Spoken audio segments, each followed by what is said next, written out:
Et si la gravité de la Terre était beaucoup plus faible, ou au contraire, beaucoup plus forte?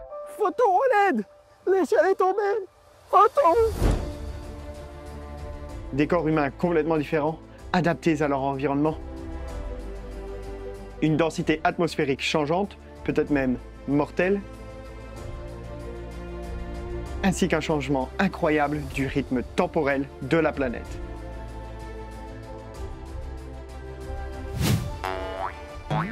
Bienvenue dans Et si, dans un autre univers, l'émission qui vient glisser quelques grains de sable dans le grenage parfait de notre univers tel que nous le connaissons. Je suis Doc, votre guide dans les méandres de nos réalités alternatives, et autour de moi gravite Photon, ce cher caméraman qui ne peut pas résister à ma massive attraction.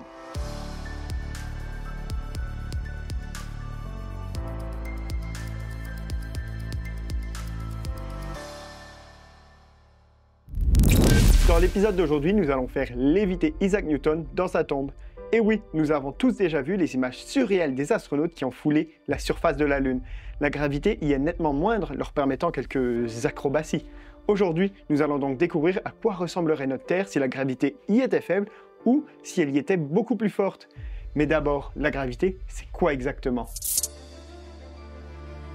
La gravité représente l'une des 4 forces fondamentales de la physique, aux côtés de l'électromagnétisme et des forces nucléaires fortes et faibles. On dit d'elle que c'est une force fondamentale parce qu'elle ne résulte pas d'autres interactions et qu'elle est, avec ses 3 compères, à la base de tous les phénomènes physiques connus.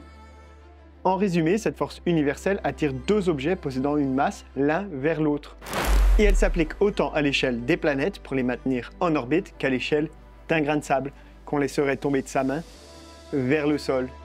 Si Isaac Newton fut le premier à mathématiser cette force dans sa loi de la gravitation universelle, Einstein vient y mettre son grain de sel avec sa théorie de la relativité générale. Et comme à chaque fois qu'Einstein intervient, ses théories rendent le tout plus compliqué. Sur Terre et à l'échelle quotidienne, la gravité suit la loi de Newton. La force d'attraction est proportionnelle au produit des 2 masses et inversement proportionnelle au carré de la distance qui les sépare. Si vous êtes perdu, pas d'inquiétude, Photon aussi. En gros, plus les objets ont une grande masse, plus la force d'attraction entre eux est forte. Par contre, plus ils sont éloignés l'un de l'autre, plus cette force diminue rapidement. Si on double la masse d'un objet, la force double. Si on double la distance entre 2 objets, la force devient 4 fois plus faible. Tenez, pour vous aider à comprendre, viens ton Photon. Imaginez que Photon et moi avons la même masse. Notre force d'attraction est de 1.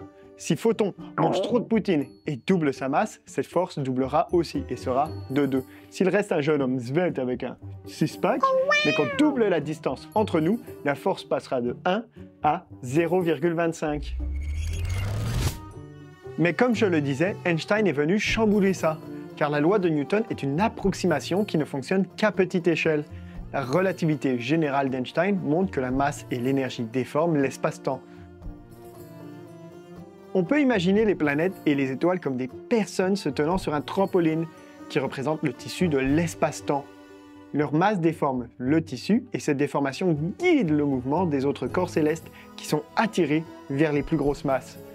Plus un objet est massif, plus il courbe l'espace-temps et plus sa gravité est importante. On peut donc dire que la force d'attraction découverte par Newton est la conséquence de la courbure de l'espace-temps. Sauf que le calcul compliqué dont on a parlé plus tôt est approximatif et ne coïncide avec la théorie d'Einstein qu'à petite échelle. Plus les objets grossissent dans l'univers et moins ce calcul fonctionne. Notez que la courbure de l'espace-temps n'affecte pas seulement la gravité. Elle est la raison pour laquelle la lumière est déviée près d'un trou noir et que le temps y ralentit. Parce que le temps ralentit, plus le champ gravitationnel est intense. Mais ça, on y reviendra plus tard. Pour l'instant, il est grand temps de modifier notre Terre. Changeons sa gravité. Êtes-vous plutôt équipe moins de gravité ou plus de gravité? Mais vous savez quoi? Soyons fous et modifions les 2. Photon, il est où ton trampoline? T'en le fous? Ah! Je te l'emprunte. Un petit coup de trampoline gravitationnelle et on est bon. Modification des paramètres de Distance et masse impactent la gravité.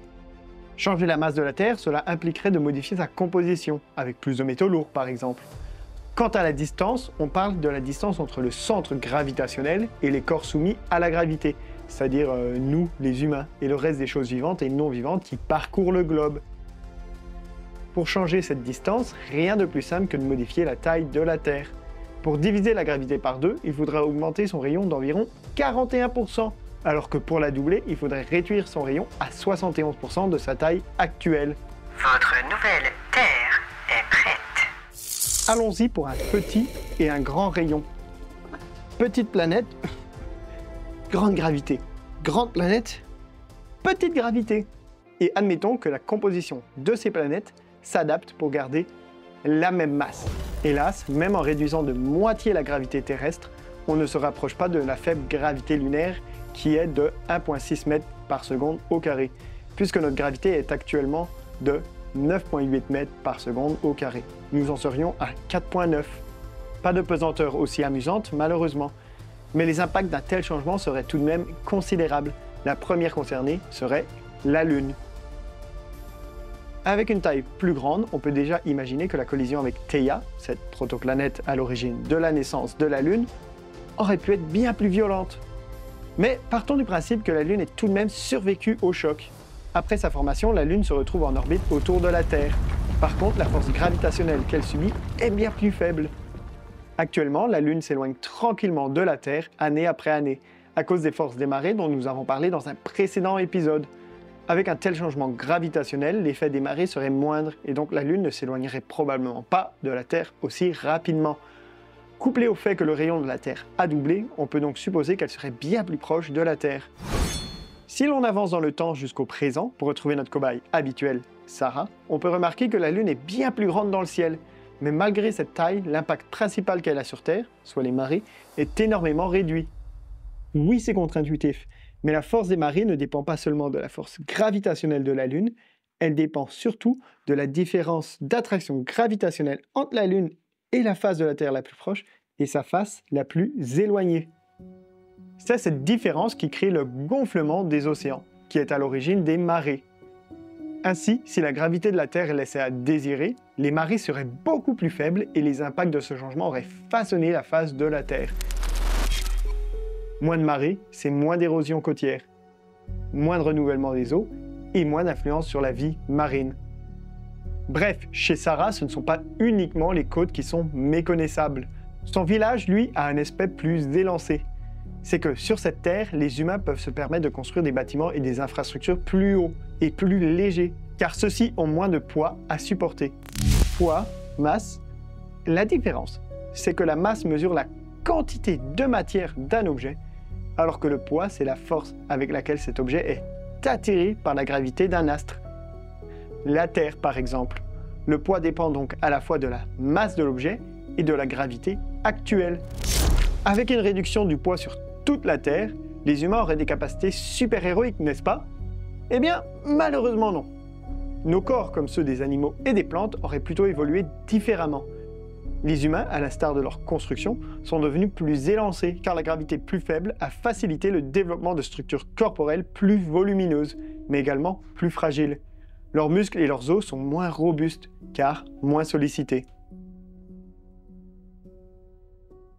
Toutefois, les réels problèmes concernent les plantes et l'atmosphère. Mais auparavant, on va rapidement aller voir ce qui se trame sur une Terre 2 fois plus petite. Si nous avons des grands elfes d'un côté, peut-être y découvrirons-nous une population de hobbits. Effectivement, organismes humains et animaux ont développé ici des morphologies plus denses, plus compactes, ainsi que des os et des muscles plus robustes pour résister à cette gravité renforcée. Les infrastructures plus lourdes sont conçues en longueur plutôt qu'en hauteur, et adieu tous ces gratte-ciel ou les balcons inutiles. Les animaux ont évolué vers des formes plus petites, ce qui n'a pas arrangé les humains forcés de se nourrir de plus petits gibiers.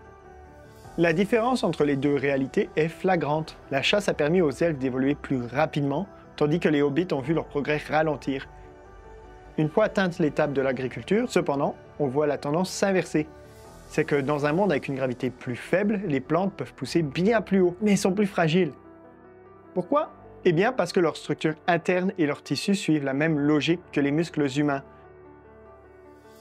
Pas besoin de tiges et de racines solides dans un monde où la gravité est plus supportable. Par contre, elles sont plus facilement brisées ou arrachées comparativement aux plantes petites mais solides de l'autre monde. En avançant dans le temps, on se rend donc compte que dans le premier monde, les humains ont favorisé l'élevage, bien plus productif que l'agriculture. Alors que c'est l'inverse dans le second monde. Et si leurs niveaux technologiques sont à peu près équivalents, il faut savoir que les deux planètes, les deux versions de l'humanité, n'ont pas progressé au même rythme temporel. Et oui, parce que le temps n'est pas le même partout dans l'univers. En effet, plus le champ gravitationnel d'un objet est intense, plus l'écoulement du temps apparaît lent à un observateur éloigné. Ce phénomène est nommé dilatation gravitationnelle du temps et est l'une des conséquences de la courbure du tissu de l'espace-temps. Proche d'un trou noir, le temps semble pratiquement s'arrêter, tellement il ralentit. Mais même dans notre système solaire, nous pouvons observer ce phénomène. Si on plaçait une horloge à la surface du Soleil, on observerait un retardement de 63 secondes par an par rapport à une horloge identique sur Terre.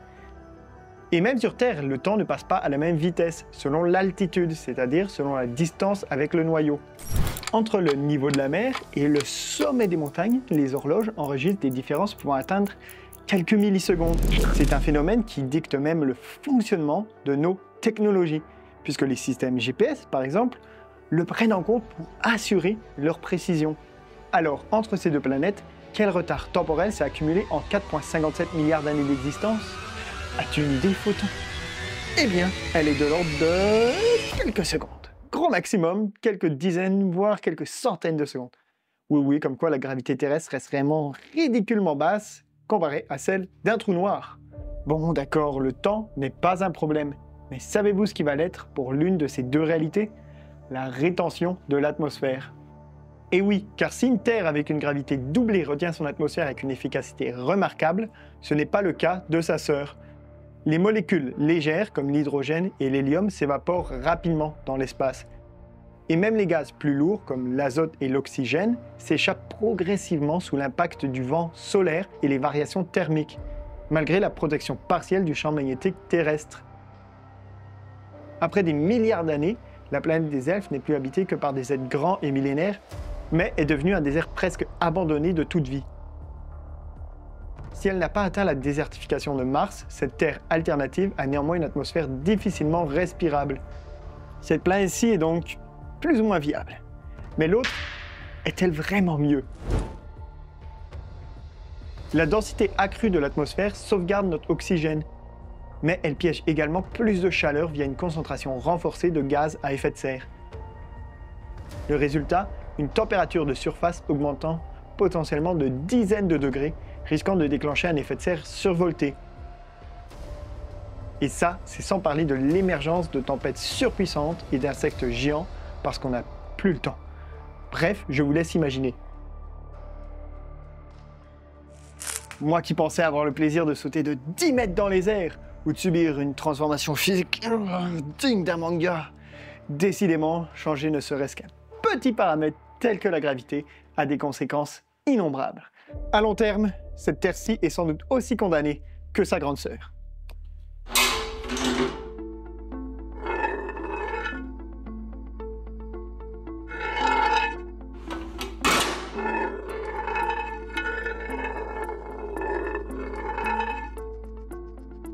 Mais pas d'inquiétude, si changer la gravité ne mène nulle part, peut-être que changer le niveau des océans permettra au contraire de mener à une planète idyllique.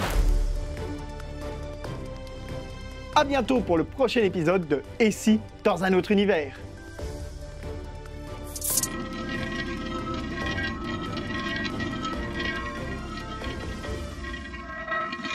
Dans cette émission d'exploration et de vulgarisation scientifique pour toute la famille, nous étudierons des mondes sans forêt ou au contraire couverts de brume ou de glace perpétuelle. Alors à bientôt pour le prochain épisode de Et si dans un autre univers.